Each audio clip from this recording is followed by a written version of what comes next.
Fallout Equestria, Chapter 15. Whispers in the Darkness.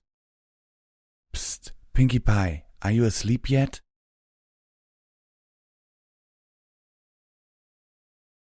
Rest. Sleep came in fits and starts. I seriously, desperately needed rest, but every time I closed my eyes, fevered dreams of wasteland horrors dashed themselves against my mind's eye. I saw ponies loading into a passenger sky-bandit stages wagon in my mind as they were families on their way to a day of laughter and fun at a Ministry of Morale amusement park. Parents smiling warmly as their colts and fillies pranced in place with anticipation. I don't know why, but I was certain that MOM had built amusement parks and that they had been regularly packed full of screaming kids. I saw mothers urging their colts not to climb on the seats, fathers checking to make sure their cameras had film, and a great wall of green flame with a sinister rainbow sheen rushing towards them that somehow no pony could see. I saw a pony named Trixie leaving a message on the door to her cottage, grinning as she assured herself that her whole life was about to change. I saw her walking away from that door, which in the dream I had somehow become, even as I called out to her to come back, knowing that if she left, she would never live to see her little cottage again. I called, pleaded, cried, but she could not hear me and walked away.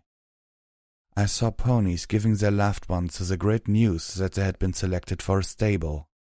I watched as they, bright and colorful and living ponies, trotted into their new home, the clock on the wall above them counting down the minutes until an accident would doom them all to horror and death. I awoke with a fit. I was laying, somewhere, abed, but every time I tried to remember exactly where I was or how I got there, the memories slipped away. I opened my eyes. The room was dark, but light poured in through a cracked open door. I didn't recognize the walls with their shadowed posters or the roof with its still and silent turret. My body felt wrong. I ached. I felt horribly weak. I had chills when I wasn't sweating profusely. My stomach churned. My mouth tasted strange and mushy. Shadows trotted near the door. I heard Calamity's voice. "Do you think she went and picked up something in the stable?" Velvet Remedy's voice, soft and clear, responded. "Oh, it could be brought on by stress. I'm worried about her. I think the wasteland is getting to her." "You all seem to be doing well," Calamity observed, his voice low so as not to wake me. Velvet gave a worried yet feminine laugh. "Not as well as you think, my noble outsider." What, sarcasm or affection? I couldn't tell, and trying to think about it made my thoughts swim. "And I should do better than little Pip. I'm over a decade more mature than she is." "Great, I'm a child to her." "Beautiful, I'm a fucking filly. The same filly as the first time we met at some older filly's quinceañera. My life just couldn't get any better." "And all those drugs she's been taking, they're certainly not helping." My stomach convulsed violently. I wanted to cry. My eyelids were too heavy to look around anymore, and I didn't fight them as they closed on their own. I turned away from the slice of light coming through the door, falling again into fitful sleep. "Are you gonna stay in here with her all night?" Calamity's voice was a whisper, very close to my bed. I wasn't entirely sure that I was awake, much less at which point the tides of dreaming had deposited me on the shore of awareness. I vaguely recalled a change in the darkness, a fluctuation of light, perhaps the opening of a door. "At least until her fever breaks."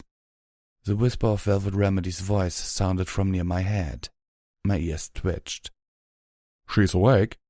"She's been in and out. She'll sleep better once the fever's broken."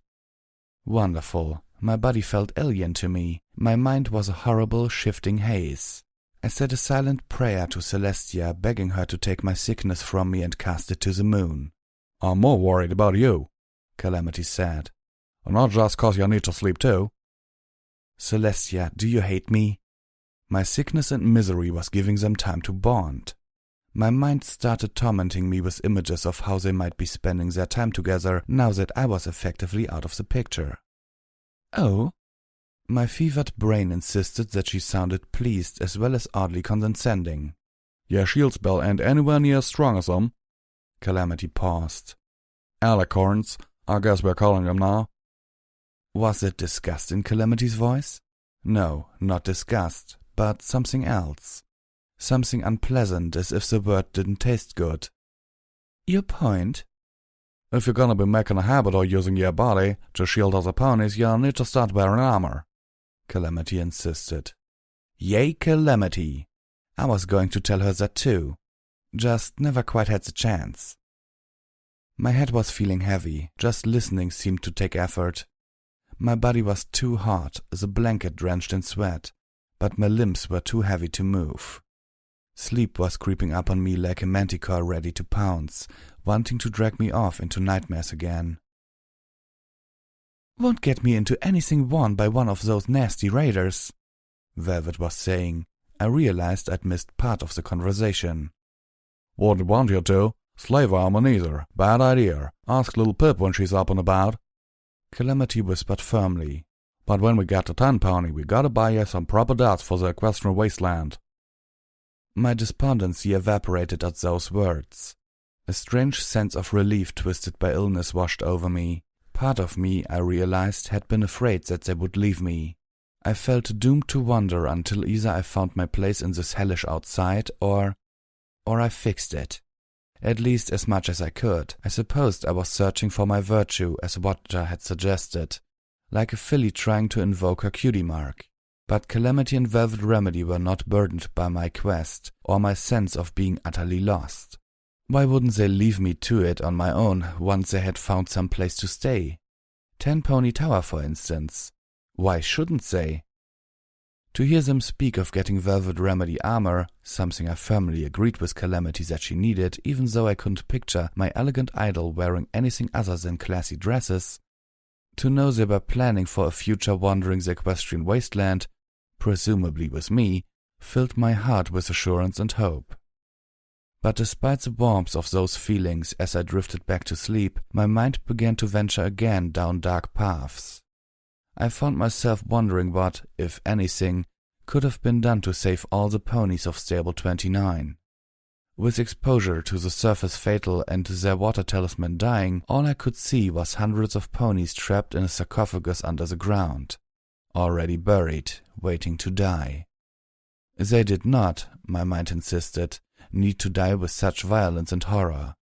But the only way I could think of to save even one of them— no, that would have been too abhorrent to consider. The only way to save even one of them would have been to make sure the strain on the water talisman was so minimal that its deterioration would have taken several decades.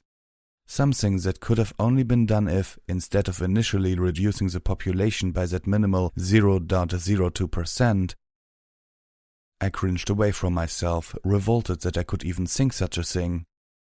I awoke again hours later with a silent gasp, drenched and chilled with a cold that sank into my soul. My sense of what I had been dreaming collapsed into a dark pit that was swiftly sealed by wakefulness. Only a few shreds of memory remained. I was fairly certain it had something to do with the Ponyville library, dead cats, and being burnt alive by a dragon. I found a canteen had been hung by the side of the bed. I drank greedily from it and then fell back into the horrors of sleep. "No, don't go, I'm trapped!" I cried out, my hind legs crushed under a fallen wall, but Velvet Remedy and Calamity just walked away. "Please, don't leave me here!" Velvet Remedy leaned her head against Calamity's mane and nuzzled. The ground was stretching between us. They were barely walking, but they were getting further away. The clouds were boiling down, becoming fog, surrounding and obscuring them as my heart threatened to cease. I knew that when they disappeared, I would die. I awoke, crying, and beat a hoof against my pillow. Despair tainted my hope like a cupcake with ashes mixed into the batter. They were staying with me, but I was losing them to each other. My ears perked. There were no voices. Oh, Luna! I was alone. They'd left me. I still felt trapped. My head jerked up, looking around frantically. Grey daylight seeping between heavy curtains, were they armored mesh? Raised the ambient illumination in the room. Something heavy pressed against my side. Turning, I found Velvet Remedy asleep, her head having fallen onto the bed beside me, pinning me under the blankets. Relief was like a flood of painkiller, numbing the irritational fears of my night terrors, which clung to me like leeches. I was happy for Velvet and Calamity. No, I really was. I was just lonely. Lonely and frustrated. I looked away from Velvet and found myself staring at a huge wall poster, garishly pink, advertising the Philadelphia Fun Farm amusement park. Everything the Grand Galloping Gala should have been, endorses Pinkie Pie, every day, forever. Well, now I knew where that notion had come from. On the opposite wall was another copy of the recruitment poster. You too can be a Steel Ranger. I realized where I must be. Lifting my pip-bug, I checked the automap. Steelhoof's shack. I collapsed back onto the bed, feeling unbearably exhausted, physically and mentally. And, even worse, I felt horny. Which was not a sensation that mixed well with illness. Maybe it was having Velvet Remedy so close, her head pressing against my flank as she slept partially on my bed. My stomach twisted in warning. I didn't care. I was too hot, too sick. But still, as I lay back, I tried to summon up daydreams that would relieve at least one of my symptoms. My hoofs beneath my blankets. I turned to face away from Velvet Remedy in shame. I contemplated Candy, but her face and features were already faded in my mind. And the ending of my relationship with Neopalooza would sour any fantasy. I considered the rainbow-maned mare from the memory orb. But no matter how well she had aged, she was still older than I wanted to fantasize about.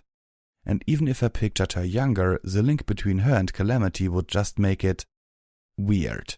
Finally, I settled on daydreaming about the mare from one of my statuettes, the breathtakingly alluring white unicorn pony with her dreamy purple mane and tail. I enjoyed that as much as my sickness-addled body would allow, for maybe half an hour. Then, like a splash of cold water, I realized the mare I was fantasizing about was Velvet Remedy's great-something or other great aunt. That murdered my fantasy and danced cruelly on its corpse. The weight of Velvet Remedy's head was suddenly more present than before. I could feel the warmth radiating from her, and my stomach nodded with guilt. Suddenly I felt a heaving inside me and the taste of bile. Pushing to the edge of the bed, I vomited into the crevice between the bed and the wall. Still retching, my mouth foul and burning, my eyes shedding tears, I heard Velvet Remedy steer awake. My fall was complete. Now, instead of being a child in her eyes, I'd be a vomit pony. I had no chance of stealing her away from Calamity now. Not that I ever did. Or ever would. I'm not that kind of jealous, selfish pony. But just saying. If I was that kind of pony, this would be the final nail in the coffin of any chance I had. I felt Velvet's weight lift from the bed as she pulled back from me. "Oh, little Pip, are you okay?" What a stupid question. Yet I nodded, my head pressed against the wall. "Let me get you some water."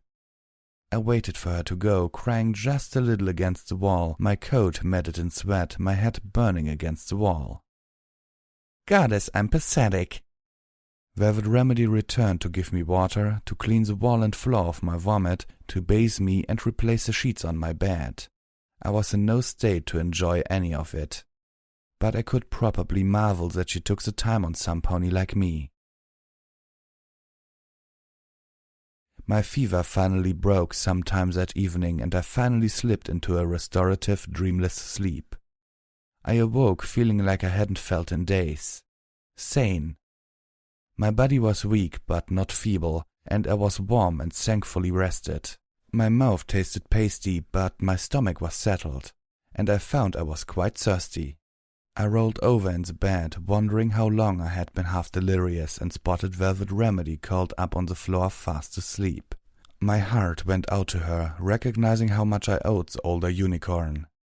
Her head rested on an old jacket, and some pony had pulled a blanket over her while she slept. I was sure it was Calamity, and I was pleased. As I floated the canteen from the bedpost, the deep, resonating voice of Steelhoofs carried in from the other room. Sorry, but I just don't buy it. I don't getcha, I heard Calamity respond. There was something in the tone of both ponies that caught my attention. My ears perked and I drank quietly as I listened. Your group is like the beginning of a bad joke. Steelhoofs elaborated. A covert agent, a princess descended from pre-war aristocracy, and an outcast from an advanced civilization trot into a saloon and tried to tell ponies that they're completely normal. I nearly choked. Swiftly and without a sound, I plucked the canteen and rehung it on the bed. You think we're lying? Thank you, Calamity, for sounding offended. I think either you're lying to me or they're lying to you. I heard a stomp I assumed was from Calamity. What makes you think? Because I was conscious, if barely. I saw all of us down for the count. That alicorn was at full strength, unimpaired, her medical shield shrugging off grenades. Then, a moment later, she was dead. The low voice gave a grave accounting of our meeting battle, like a scholar reading test scores. A single bullet hole right through the brain. You want me to believe some innocent young mare just weeks out of the stable did that? Do you even believe that? I didn't like how quiet Calamity was before saying, Yeah, I do, 'cause that's what happened. An innocent young mare. Steelhoofs repeated. Just out of a stable, with refined criminal skills that let her pick every lock and hack every computer, even when no pony else in 200 years has managed the feat. I frowned. I had to admit, I'd wondered about the lack of other skilled lockpickers myself. But then I also knew that I had honed my skill in precise telekinetic lockpicking over years as part of my attempt to conjure my cutie mark. My CAT proved that my natural talents were focused towards mundane and arcane sciences, and my studies as a pip-bug technician and the tools of my trade gave me the education to manipulate terminals that few outsiders would have. But most of all, I knew that I hadn't been anywhere near as good at either of these things when I left Stable 2 as I had become since. I had been reading books and getting a lot of practice. Steelhoofs continued. For that matter, a stable that is still in closed operation, it's hard enough to find a stable whose population survived. A dark cloud threatened my mind at that. Calamity's voice was low and perhaps a little dangerous. Are you suggesting they ain't from a stable? No, I'm sure they're from a stable. The voice was cool and even. I just find it more believable that they are highly trained agents on a mission, perhaps from some place akin to a Ministry of Awesome Black Ops facility, than wide-eyed tourists from a repository for civilian ponies. What? I thought Calamity said the Ministry of Awesome didn't actually do anything. Calamity nickered. That's ridiculous. Really? Steelhoofs asked. She survived a train jumping off a cliff. I caught her. Steelhoofs paused and seemed to concede that one. How did you meet her? My friend hesitated, then with a sad breath, I nearly killed her. She just come out of Ponyville where she cleared the nest of raiders, Calamity explained. She was covered in blood and wearing armor she'd scavenged from him, so I mistook her for a raider herself. Swooped out of the sky and started shooting. I heard the regret in his voice. I felt a pang in my heart for him, but I also winced at his description. Even Calamity seemed to do a double take at how that sounded, because after a pause, he quickly followed with, They're raiders, mind ya, raiders ain't that hard to kill. Then seemed to remember the wagon crash, he amended. If you're at least a little lucky, and the terrain's on your side. I see. Steelhoofs deadpanned. So she's not a secret agent, deaf pony. She's just lucky. How about the other one? Velvet Remedy, she's... Calamity chuckled. She's a civilian, she's a medic and singer. How does that fit into your covered-up stable theory? Any other talents? Does being the most beautiful pony I've ever met count? I could hear the smile in Calamity's voice. Other than that, no. I mean, well, she does have a freakish knack for getting what she wants, battering, and talking folks into stuff when she's not being... Calamity shut up. Good buck, Calamity. Don't finish that sentence. A direct descendant of one of the three founders of Stabletech. The founder who, I believe, was Stabletech's face of public relations and also the sister of one of the 8 most powerful figures in the pre-apocalyptic government. A descendant with skills in seduction, trade and diplomacy. Steelhoofs intoned wearily. No, you're right. That sounds like a civilian pony. I groaned inside. How the hell did Steelhoofs manage to do that? I was beginning to doubt my story and I'd lived it. I heard Calamity sigh. I hoped it was out of exasperation. Okay, let's just pretend for just a minute that my companions have been lying to me through their teeth. Oh no, Calamity, please don't. We've been honest. I know it sounds bad when he says it like that, but... Calamity finished. To what end? Well, the deep masculine voice rumbled. They marched into the center of a battle between raiders and slavers, somehow got the heads of 2 factions to sit down in the short one's crosshairs, and then proceeded not to only eliminate the one they didn't like, but to kill the dragon running the show, assuring the one they wanted was in charge. Calamity interrupted. I dare say I had a mite to do with that myself. Steelhoofs continued, undissuaded. To me that sounds a lot like a special unit rearranging local power structures to suit their purposes, whatever those purposes might be. Goddesses, damn it. Is this what ponies were thinking? And I had been chagrined by my reputation when I was supposedly just a hero. This was... insane. At least Calamity seemed to agree with me on that. Right, okay then, how about this? If Lil Pip was some sort of special backs ops pony, how in tarnation could I have nearly killed her? Because underground training facilities aren't exactly the best place to learn how to fight aerial opponents. I doubt you'd be able to get the drop on her again. Calamity was fighting not to fall for it too, bless him. Look, I've been with them, y'all haven't. I know they're surprising, but if you get to know them... I'd see that they're not spies at all. Steelhoof's deep voice seemed on the verge of a chuckle. Yep. Thank you, Calamity. Not a sly, sneaky hair in their manes, then? Not one. Did you know that when Little Pip sleeps she has a cute little snore? I do not... Oh, crap. Come again? I was just finishing dressing myself and was levitating my saddlebags into place when the pony in medical-powered armor had stepped in and made his announcement. I will be accompanying you to 10 Pony Tower.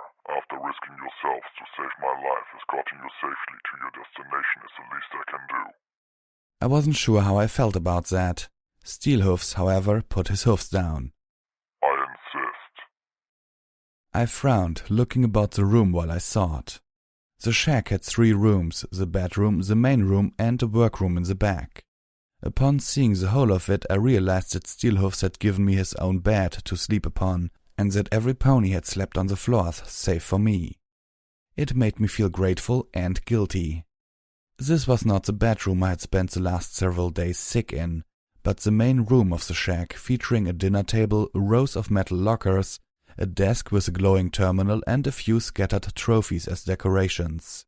Above the desk was a banner, a half apple with an inlay of 3 medical sparks ringed by gears, held by crescent-shaped wings and overlaid by a sword of war with a mouth brace hilt. It was the same emblem that adorned the flank of Steelhoof's battle armor, right where his cutie mark would be hidden beneath. The Steel Rangers. I sighed. "You'll have to ask the others," I said, clinching my saddlebags tight. I started to strap on the holsters and slings for my weapons. I already spoke with them on this. They claim you're their leader. What? Why? I was really the least qualified to be in charge. Because the radio kept saying so, I added that to the list of things to talk to DJ Pawn 3 about when we arrived to 10 Pony Tower. I looked over to Velvet Remedy, but she was laying on the floor, her mind lost in the Fluttershy memory orb. In the back room, I could hear Calamity working on the weapons he had procured from Stable 29's armory. Our pockets were now filled with common low-caliber ammo that fit none of the weapons we preferred to use, and Calamity was swapping parts and doing repairs on small pistols and low-powered rifles meant to use those bullets. Not that we expected to use them, only the armory's supply of shotgun shells was likely to be of service to us. But both weapons and ammo would be valuable trade goods. A radio in the back room played DJ Ponsree's radio station. The sounds of a quartet of ponies gave way to a melody of sorrow, fear and hope, and the vocals of a pleasant-sounding buck who was 200 years dead. I want to claim the storm, but the war is in your eyes. How can I shield you from the horror and the lies? When all that once held meaning is shattered, ruined, bleeding, and the whispers in the darkness tell me we won't survive. Strapping my sniper rifle into place, I finally looked to Steelhoofs. But my answer faded when I saw he was looking away, his gaze focused on a small picture in the corner of the room that I hadn't noticed before. The picture of an elder orange mare, her yellow mane salted with grey under her cowpony head. He swayed slightly. I felt a gravity in the room that told me not to speak. I did move forward for a closer look, but I already knew I had seen this mare before. Many times. Her statuette was in my saddlebags, as was a memory of her at what had been Pinkie Pie's last party. I was certain now that the memory of Steelhoofs was in that orb too. Beneath the picture was a display safe. Inside, perfectly preserved, was yet another statuette of the bucking orange pony, Be Strong, in the glory of her youth. On top of the case was a small, silk-lined box, much like the one I had found in Vinyl Scratch's safe, within which sat a single memory orb.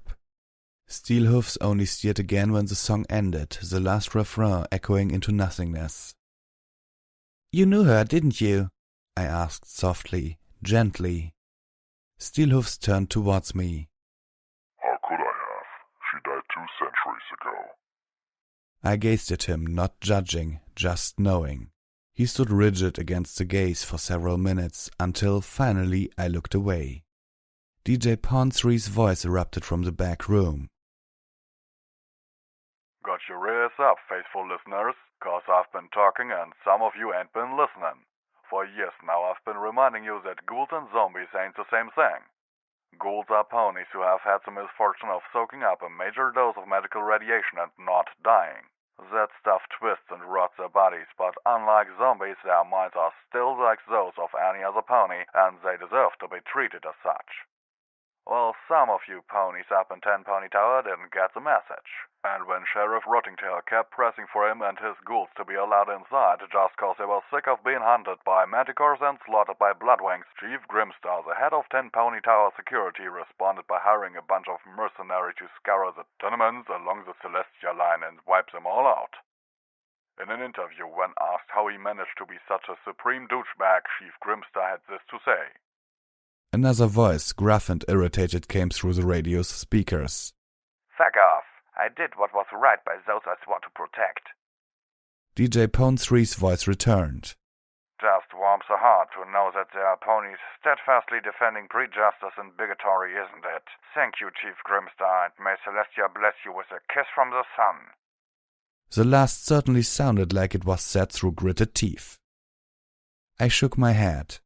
On the one hoof, I actually felt relieved to hear a news report that wasn't about me, but on the other, I had experience with both ghoul ponies like Ditsy Doo and actual zombie ponies. I knew the difference, and the idea of some pony endorsing wholesale slaughter of innocent ghouls because they couldn't be bothered to discern between them made me hurt and tinged my vision with red. The deep masculine voice of Steelhoofs nickered from within his metal helmet.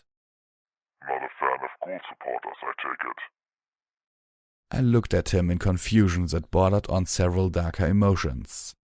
My disgust had clearly been evident in either my face or body language. It hadn't occurred to me that my reaction could be easily misread as directed towards DJ Ponsree himself. "One of the wisest, kindest ponies I've met in this blasted hellscape is a ghoul pony," I spat at him. "Her name is Ditsy Doo, and she's easily worth any 3 Steel Rangers put together. Not for fighting skills or fancy weapons, but for the quality of her character." I stomped the forehoof hard enough to sprain it. "DJ Ponsree is right, and if you don't get that, then you have no place traveling with us." Steelhoof said nothing, but began to pack.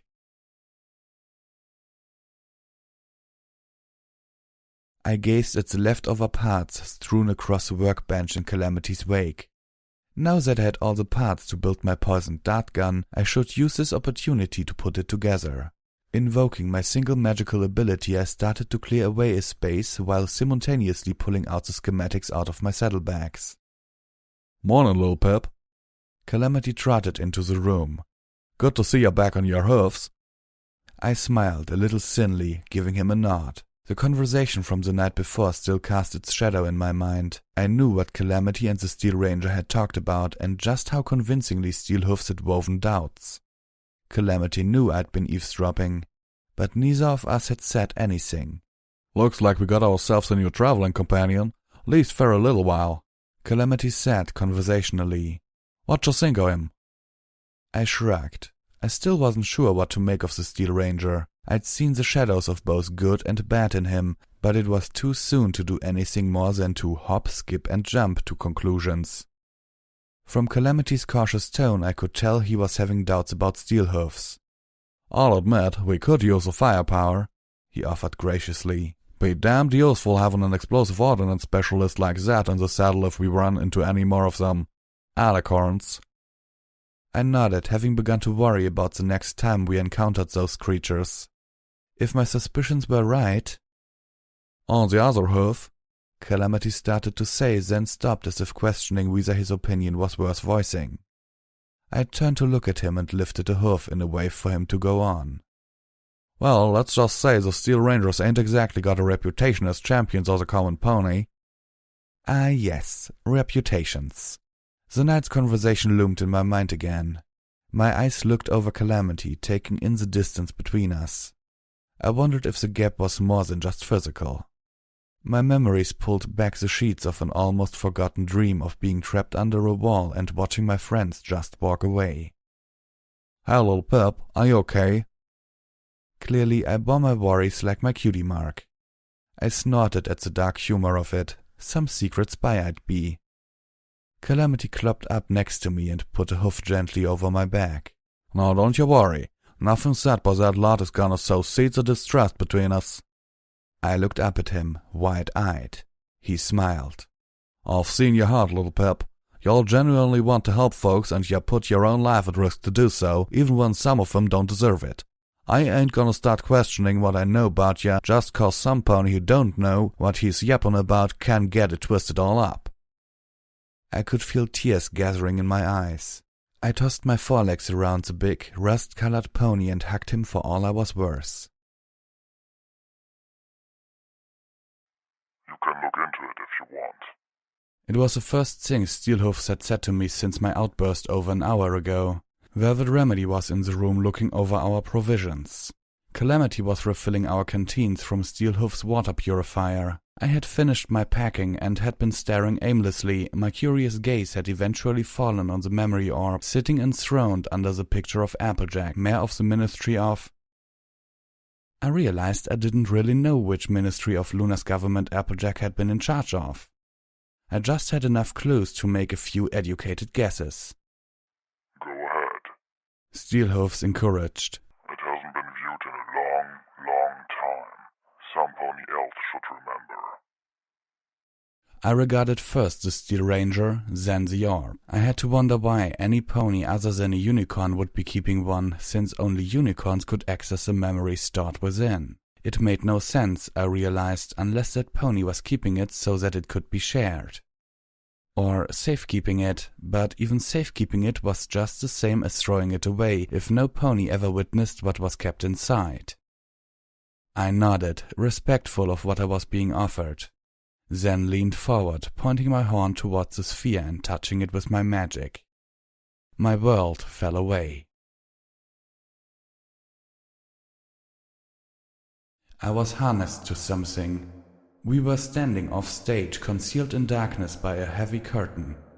Applejack stood next to me, staring out at the dark stone stage, the podium with microphone and speakers, the mumbling throng filling the auditorium in front of it, the huge brass MWT logo on the wall behind it.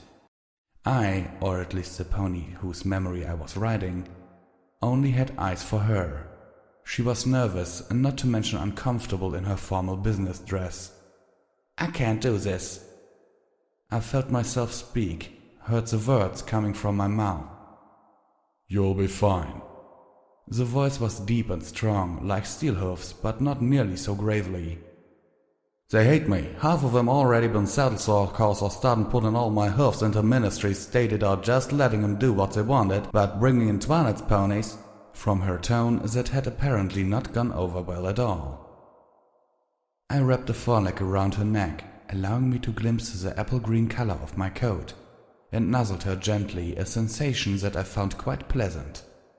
And after today they'll all understand it, and they'll admire you for it. I, or precisely the pony I was riding, leaned close and whispered into her ear. Now go on out there and make history, or I'll be forced to spank you. Oh, Goddess Celestia! The orange pony blushed and gave her encourager a look that I would have paid almost anything to have a mare give me. Later, lover boy. She smiled, at least more cheerful now, and strode out before the crowd. The pony I was riding watched her stride, his eyes straying repeatedly to her flanks, taking my gaze with his. As much as I couldn't blame him, it was making me feel distinctly uncomfortable. This was an odd memory to be sharing. Then I noticed that she had a holster strapped to one leg, mostly hidden beneath her formal attire. The ivory handle flashed 3 red apples as she walked. The reception was not the respectful and admiring silence which Fluttershy received, but Applejack stood up straight at the podium, cleared her throat and spoke slowly and clearly. Now listen up. I know you all been so about having ponies from the Ministry of Arcane Sciences working with us. I know you all been dedicated to improving Equestria the us-pony way, and Medic kinda flies in the face of that. But there are some things that are just too important to let stubborn pride get in the way of asking for help. Trust me, I know.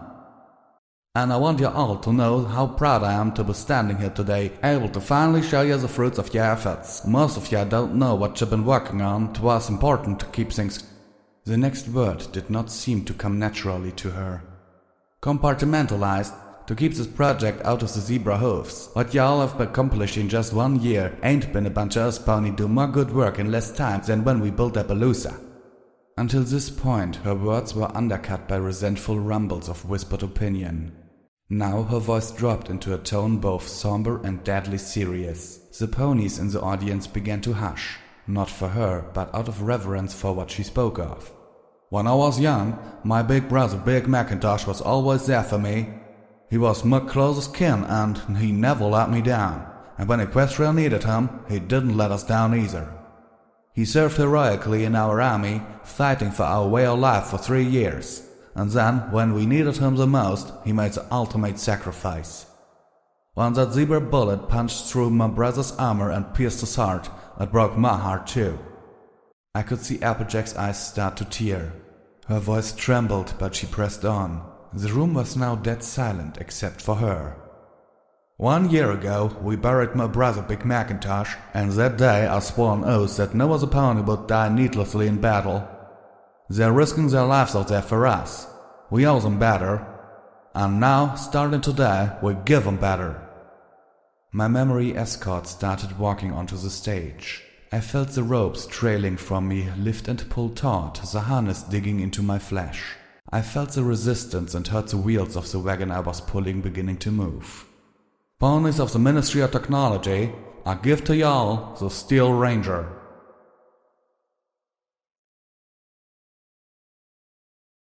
Moments later the memory collapsed, the last sigh lingering in my mind as my own world reasserted itself.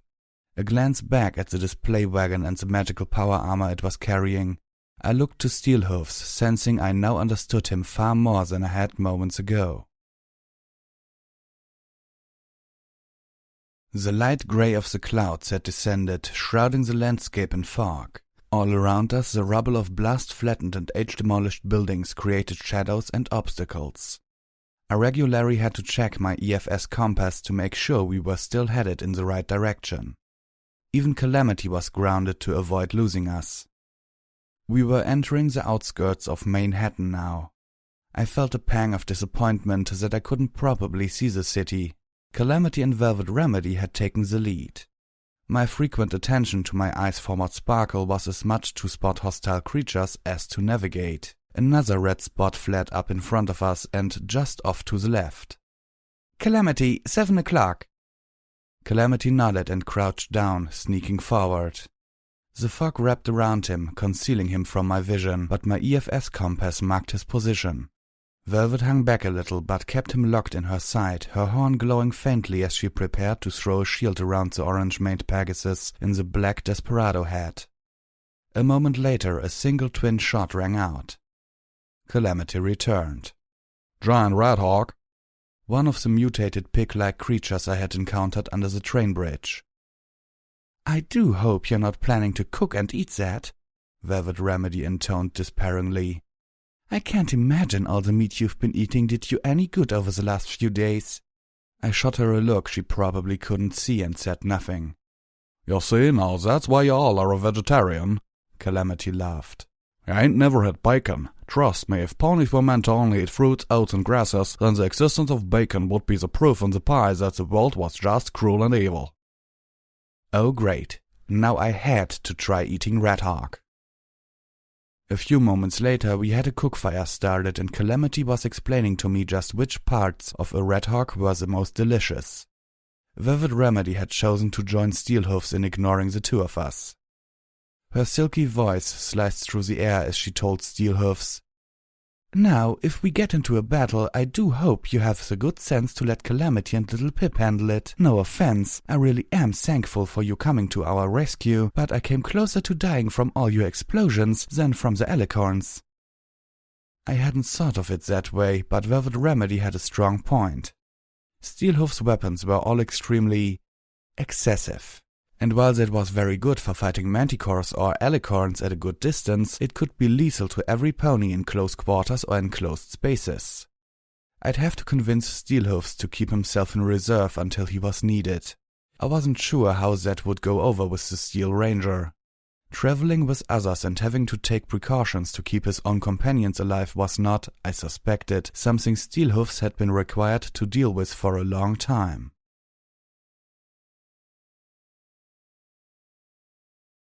"Old song?" Calamity was saying to Velvet Remedy as the two of them took the lead once again. "Ever sang a little bit of it? Badly, probably. Could you magic up some music to go with it?" "Well," Velvet said uncertainly, "I could certainly try." Then with a reassuring smile, "And your voice is quite good. If you took some singing lessons, you'd be very pleasant to listen to." I rolled my eyes. That's my Velvet. No, that's Calamity's Velvet, I reasserted to myself, and then wiped the whole thought clean. Velvet Remedy was Velvet's Velvet, and would be until she said otherwise. And even then only so long as she allowed it. Calamity was going to be Velvet's Calamity. And I was not going to be a jealous third wing. Steelhoofs was bringing up the rear. I dropped back, choosing to engage him in discourse rather than dwell on the two ponies in front of me. Trying to strike up conversation, I told him I had a question about the memory orb I'd seen. "What question?" His voice suggested there were a great many questions he suspected I might have, and that most of them were not really my business. "The Ministry of Technology, why MWT?" When the unseen pony spoke, I could hear a touch of relief in his voice. "Officially it was the Ministry of Wartime Technologies, but Applejack hated that name. She was always the first to point out that the technological innovations that MWT championized and subsided benefited all of Equestria, not just the war effort." I nodded, listening intently. It was a subject that Steelhoofs had some warmth for. But a small flash of green in the sky above us distracted my gaze. I looked up, but saw nothing. I turned to ask Steelhoofs if he had seen anything, but he was continuing to speak about Applejack's ministry. I doubted a Skywagon crash could have diverted his attention. "Under the Ministry's guidance and support, dozens of innovative technology industries blossomed across Equestria, and existing ones became a lot more powerful, their products becoming part of every pony's daily life.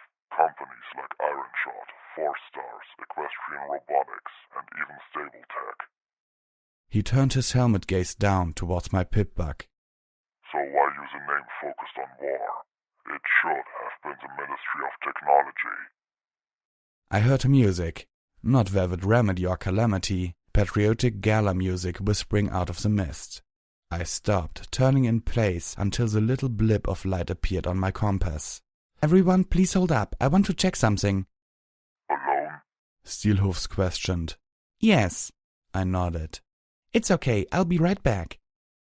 She do this a lot? I heard him ask my companions as I slipped off into the mist, following the sound. Do what? Calamity snickered. Wander off? Break travel to explore random ruins? All the time? I was approaching a building. Half of it was a huge barn with vast shattered windows. The other half loomed castle-like in the mist. My pip-bug flashed a name across my EFS. 4 Stars Grand Terminal and Central Offices. The music cut out with a static-laced pop. "Hello, Watcher." Hello, little Pip. I see you've made a new friend. "Maybe," I said, not committing either way. As if on cue, Steelhoof's deep voice resonated through the mist. Little Pip, you okay? Wow, stealthy he was not. Hey, The mechanical voice of Watcher expressed. that voice sounds familiar. That didn't surprise me. Steelhoof's voice was very distinctive, and if Watcher had been snooping on the Equestrian wasteland for any length of time, it may very well have spied on the Steel Rangers. Watcher, now there was some pony who deserved to be suspected as a covert ops spy pony. I looked around for the sprite board, but the fog concealed it expertly. Instead, I spotted twin vending machines, Sparkle Cola and Sunrise Sarsaparilla, and a third set just a few yards down from them, Iron Shot's Ammo Emporium. The last had been torn open and thoroughly looted. I felt a chill imagining the kind of pre-war world where you could buy ammo along with your soft drinks at a street-side machine. No pony interaction necessary. Watcher, was there a Ministry of Awesome? It was just a lead-in question. Clearly, I already knew. Ah, yes, Rainbow Dash. The disembodied artificial voice somehow managed to sound amused, even though it had no inflection at all. Yes, one of Equestria's heroes did decide that her ministry would be the Ministry of Awesome. They even built a ministry headquarters for it on Ministry Walk. I assume Calamity mentioned it? I nodded. Then, realizing Watcher possibly couldn't see me any better than I could see the sprite bot, although it would truly surprise me if that was the case, I stated, "Yes." Ministry Walk. I'd heard of that place before, but I couldn't quite put my hoof on where or when. After pondering it fruitlessly, I finally asked, "What did the Ministry of Awesome do?" I hated, loathed, questioning something Calamity had told me, especially based on something Steelhoofs had said. Even more so after Calamity had not done the same. Not much. Watcher said to my great sense of relief. I mean, Rainbow Dash did throw 2 or 3 projects their way. The Single Pony project was one of theirs, for example. But for the most part, they just lounged around and did nothing. After a few years, Luna ordered it crated up, and they began using the MAWHQ for storage. Another question came to me. I activated my Pip-Bug's inventory arrangement spell and opened my saddlebags. Then stopped, checking to make sure. "Can you see me?" Yes, little Pip, I can see you. Thought so. I floated out the 2 statuettes I had found. "What are these?" Of course, Watcher knew the answer. Limited edition ponies of Harmony. Those are some pretty nice medical artifacts you have there. Only 42 were ever made. 42? I was expecting closer to 6. Equestria's heroines, the 6 pony friends whose virtues matched the elements of harmony. There were 7 sets made, 1 for each of them, and 1 that Luna kept for herself. The ponies mostly gave them to each other, although a few of the statuettes were passed on to loved ones or family members. That made sense. Sweetie Belle had her sisters. Applejack would have given one of herself to her bug friend Applesnack. I wondered if the one I found in Old Appaloosa had originally been a gift for Brayburn. Oh, now I remember who your new friend sounds like. The name Watcher told me made me glad I wasn't drinking Sparkle Cola again. Who was? I never got to finish my question. A crack of static replaced Watcher with the voice of Red-Eye, who was in the middle of telling everyone that raiders, ghouls and hellhounds were bad. His voice faded as the sprite bot wandered aimlessly away from me until it was swallowed entirely by the mist. 4 Stars was an elevated train company which had once provided public transportation for the Manhattan metropolis. Steelhoofs suggested that, if the monorails were still intact, it would make the easiest route through the city, carrying us over the maze of rubble and away from most of the radiation-twisted aberrations and occasional raiders that lurked in the ruins. It sounded like a good plan, so I stopped at the still illuminated sign mapping out the rails. This station was part of the Lunar Line. The Celestial Line, which crossed it at several points, led straight to Tenpony Tower. Calamity finished rummaging through the garbage bins, returning with a surprising collection of sellable items and a few dozen bottle caps. Velvet Remedy rolled her eyes. "Well, I hope that's enough for you to buy a bath once we get to Tenpony." I looked across the waiting station towards the heavy doors into the more castle-like office structure. There were blackened panels that looked like turrets emplacements which had been destroyed ages ago. Curiously, I trotted over to the door and tried it. Locked. Well, that was just begging for me to open it. What are you doing? Steelhoofs asked as he and the others joined me. "I want to see what's inside," I said simply, focusing on the lock. This was a hard one. 4 Stars did not want to give up its secrets easily, which only made me all the more intent on learning what those secrets were. I heard Calamity make a snicker that clearly translated to, "Told you so." The lock clicked. Triumphantly, I swung the door open. In an eye blink, I registered the expanse of the grey lobby, its semicircular desk fortified with sandbags and makeshift barricades. In that glimpse, I saw the scattered bodies of a dozen steel rangers. Suits of magical-powered armor holding skeletal pony remains. And I saw the 3 scorched holes in the ceiling which had once held turrets. The remaining turret on the 4 Stars lobby ceiling swung around and opened fire. I was taken by surprise, but Velvet Remedy had been prepared. Her shield burst around me even as the air was filled with the rat-tat-tat-tat of machine gun fire. However, the shield gave no protection, the bullets ripped right through it. Then through my armor and through me. My body tore apart in agony, dozens of the things going horribly wrong inside all at once as at least 6 shots passed clean through me and buried themselves in the station floor tiles. I barely heard the explosive roar of Steelhoof's grenade machine gun as I collapsed, sound and light fleeting from me. It was as if I was falling down a well. Through the distant ring above, I could see the ceiling detonate in mass of fireballs, then come raining down with a distant thunder, collapsing into the lobby below.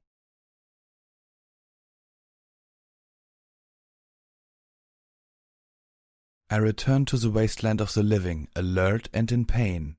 Velvet Remedy was pouring another extra strength restoration potion down my throat. I choked, gasping. "Welcome back, little Pip. We came very close to losing you." Velvet's voice was stern with worry. What happened?" Calamity's voice called out from somewhere further into the rubble. "Armor-piercing bullets." His voice sounded disbelieving and alarmed. Stop, ordered Steelhoofs. I panicked, wondering what I was doing that I could stop, but his explanation was directed towards Calamity. I will not let you loot the bodies of fallen rangers. "Hey," Calamity shot back. "in case you didn't notice, they ain't using the stuff anymore, and the ammo that ridiculous battle saddle of yours throws around ain't cheap, and ain't the sort of stuff you can find in Raiders ammo boxes or the desk drawers of office buildings. We need to scavenge it from wherever we can, whenever we can." Calamity quieted a moment, then trotted into view with a missile in his mouth. "Trust me, I ain't wishing it." He spat out the missile into a pile he was collecting, shooting a glower at Steelhoofs. I looked to Velvet Remedy, who was prodding me to drink more. Right. From now on, sneak into buildings that might not be friendly. Steelhoofs made his way back to me. I wondered how covered ops super pony-like I looked to him now, my armor full of holes and covered in my own sticky blood. I would need to have it cleaned and mended when I got to 10 pony, or maybe sooner. I was guessing I didn't look much better than I had coming out of Ponyville. You definitely got my attention, he said and turned towards the nearest dead ranger. Now I want to know more about this building too. I nodded. Okay, let's split up. I considered keeping Velvet Remedy at my side, but realized it wasn't the best play. Steelhoofs with me. Velvet, would you mind staying with Calamity? You two look into the rest of this floor and the basement. We'll check out the offices upstairs. Velvet smiled and then fixed me with a harsh stare. Be careful, a lot more careful than this was. I promised. At attention all 4-stars employees. In conjunction with new safety and security protocols, all employees will be issued a standard military class firearm. This firearm is to be worn at all times while on company property. Failure to do so or failure to keep your firearm well maintained and properly loaded will be grounds for termination under Employee Uniform Policy 13B. In the unlikely event of incursion onto 4-stars private property by government forces, all employees are required to defend 4-stars proprietary property and executive personnel. All employees are therefore required to attend at least one of the 3 4-star defense and teamwork building weekend training programs this month. Failure to do so will be grounds for termination under Employee Attendance Policy 6F.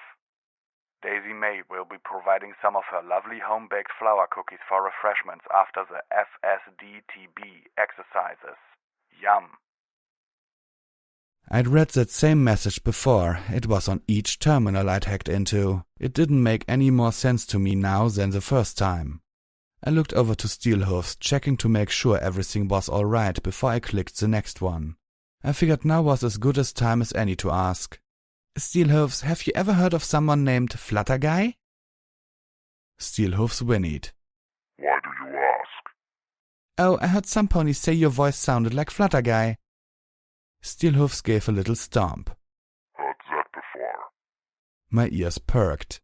I'd figured it was a long shot at best that Steelhoofs would have knowledge about the pony Watcher had mentioned. I opened my muzzle to ask, but he silenced me. It's just a joke.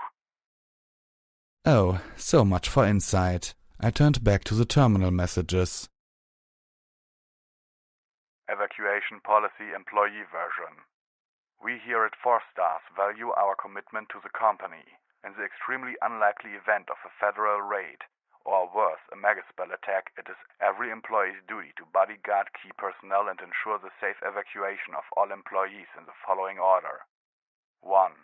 President of 4-stars and any shareholders on property. 2. Members of executive management. 3. Head researchers. 4. The President's Secretary Daisy May. 5. Members of mid-level management.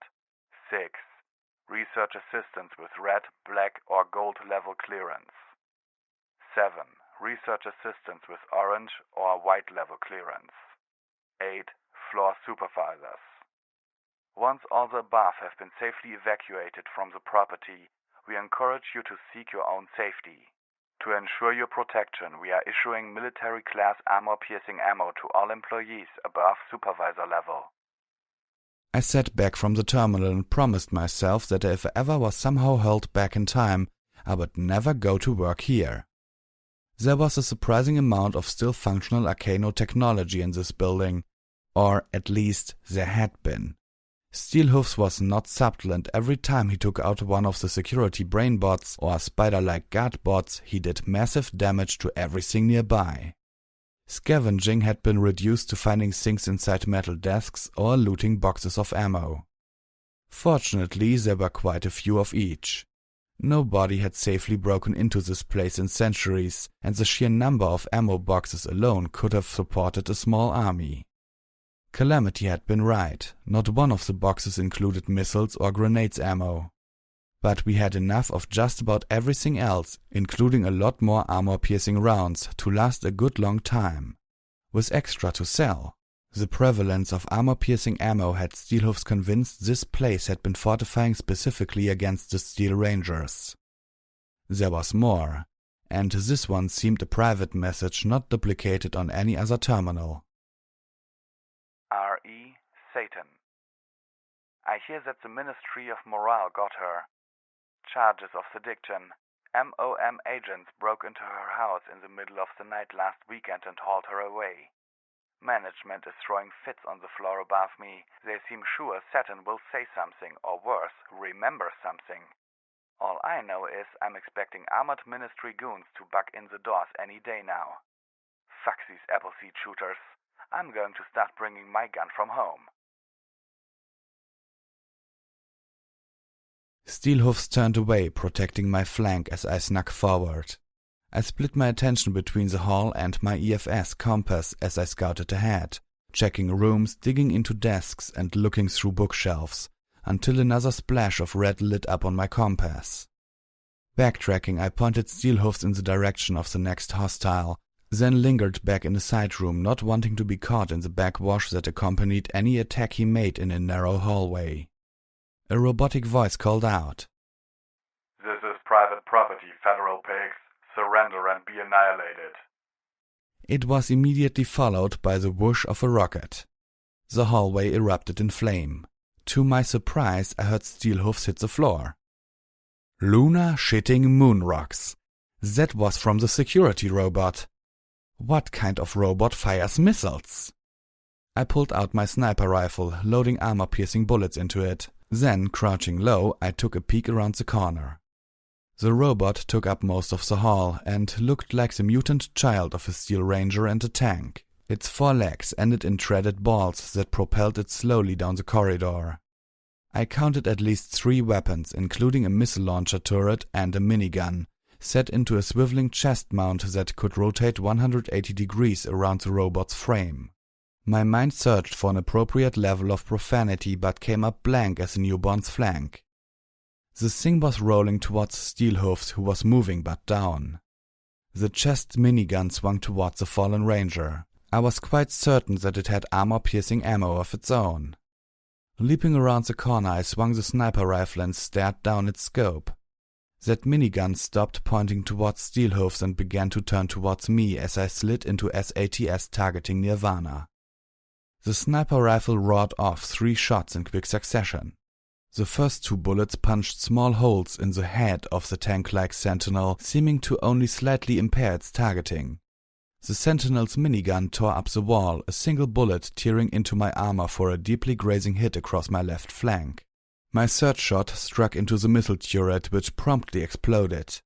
The rockets had been designed to take out a Steel Ranger. They were just as effective in rendering the sentinel inert. My left hind leg felt wobbly, fresh blood mixing with the matted, sticky mess of my coat. I hobbled over to Steelhoofs. His armor was administering healing potions and bolstering drugs. The armor's self-repair spell was consuming scrap metal from an armored compartment over his right flank, rebuilding itself. I stopped a moment to marvel at what Applejack and her ministry had created. "Will you be okay?" I asked. Steelhoofs nodded, stalwartly not moaning. "Then I'll be right back. I want to know what that monster was guarding."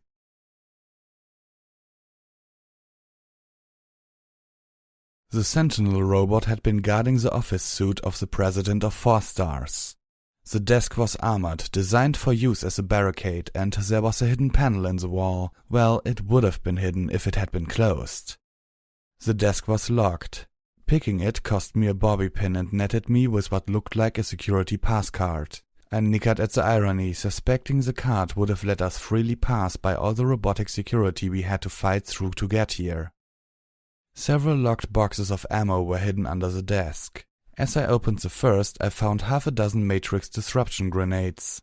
I knew immediately that they were designed to disrupt the spell matrices of Steel Ranger armor, rendering them helpless just as the Alicorn's attack had done to Steelhoof's. But I couldn't help thinking how such a grenade would also disrupt the more mundane technologies of most robots, including the one guarding this room. Medical shotgun of dragon slaying in the dragon's chamber, indeed. It took me several tries to hack into the computer, each time backing out before it could recognize the intrusion and lock me out completely. Evacuation Policy, Executive Version. When Manhattan suffers a megaspell event, or worse, if the Ministry of Morale stages a raid on this property, all executive officers of 4 stars are to proceed to the basement stable in accordance to evacuation procedures ZS-1A 5D listed below. Please keep to your assigned routes. The 4-star stable is guaranteed to keep you safely protected in the event of either catastrophe and has food, water and medical supplies to outlast even a complete megaspell event, nearly 12 whole weeks worth. The FSS also includes an armory, firing range to keep in practice and plenty of reading material to keep you occupied. These include instruction manuals on how to acclimate yourself to the new Equestria environment once after effects of megaspell detonations have subsided, and proper etiquette for greeting our ruling zebra benefactors. Okie dokie Loki. Steel Rangers were not Ministry of Morale. Some pony had called in the big guns. And worse, the ponies in charge had been expecting it. What were they doing? According to the attached map, the hidden stairs would lead us down to the basement. We should be able to meet up with Calamity and Velvet Remedy swiftly from there. I began picking the lock on the weapons cabinet. Like the terminal, it pushed the limits of my skills.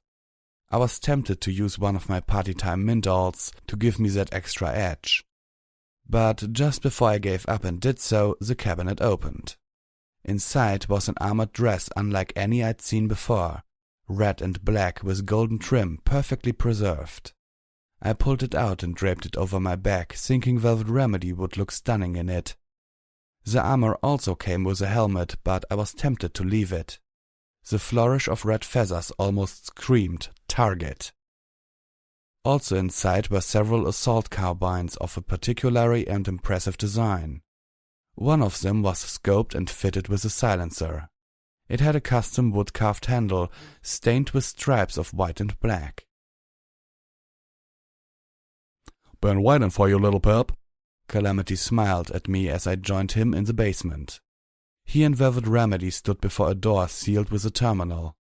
Looking at the terminal, I was pleased to discover that it had a magic eye for scanning passcards. Damn thing would be useful after all. I offered Velvet Remedy the outfit I had found. She shunned the helmet as garish, but soon had Calamity helping her into the armored dress. I turned my attention to the terminal floating up the passcard. Where the hell did you find that? Steelhoof's voice boomed as he finally caught up with us. I turned to look at him as I telekinetically held the passcard in place. Steelhoofs had stopped at the bottom of the stairs and was staring at Velvet Remedy. "Little Pip found it in a locker upstairs," Velvet Remedy answered, prancing. "How do you think it looks on me?"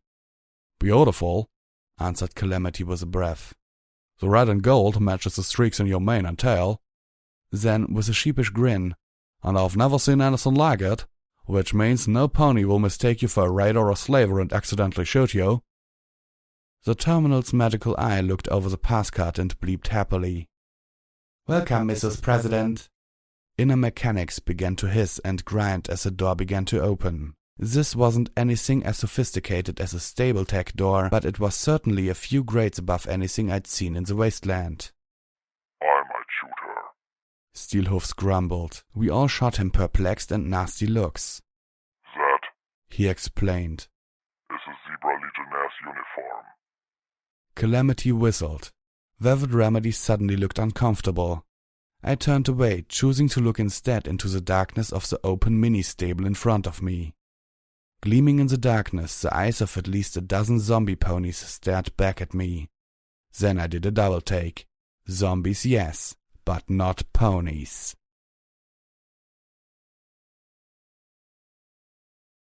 Footnote: Level up. New perk. Action Philly, Level 1. You know your targeting spell like the back of your hoof, making you about 20% cooler in combat. For each level of this perk, you gain plus 15 action points in SATS.